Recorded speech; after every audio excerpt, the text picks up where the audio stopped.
Aziz yurtdoshlar, payvandlash bo'yicha malakali mutaxassislar kerakmi? Sheritmen ilovasidan foydalaning. Ilovada butun mamlakat bo'ylab payvandchilarning katta bazasi to'plangan. Ushbu qulay dastur muammoingizni bir necha daqiqada hal qilishga yordam beradi. Dasturni yuklab olish uchun ssilkani opisaniya va kommentariyada qoldiramiz. Ishonchingiz uchun rahmat. Toshkent shahrida Baxt Tashkentskiy laqabi bilan tanilgan Qudratullayev Baxtiyor Zaparovich qo'lga olingani to'g'risida xabar berilgandi.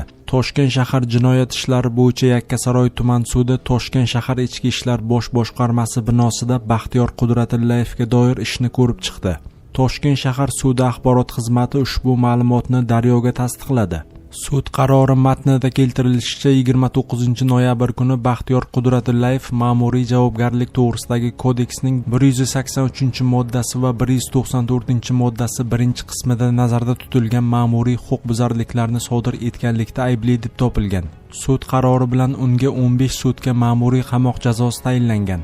Avvalroq 1971-yilda tug'ilgan Baxtiyor Qudratullayev Jinoyat kodeksining 165-modda 3-qismi juda ko'p miqdorda tovlamachilik, 276-modda 2-qismi ko'p miqdorda giyohvandlik vositalarini saqlash bilan gumonlanib qo'lga olingani aytilgandi. Bundan oldin Toshkent shahrida profilaktik tadbir davomida Salimboy nomi bilan tanilgan Salim Abduvaliyev qo'lga olingandi.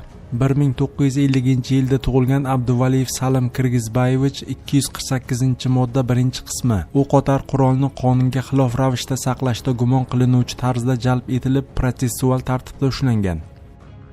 Ukraina prezidenti Vladimir Zelenskiyning AQSh senatorlari oldida video havola orqali so'zlashi rejalashtirilgan nutqi bekor qilindi.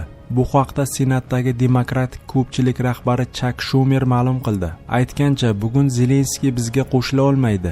So'nggi daqiqada nimadir yuz berdi, deya Shumerning so'zlarini keltiradi The Guardian. Ukraina prezidenti nima sababdan chiqish qila olmaganiga Shumer aniqlik kiritmadi.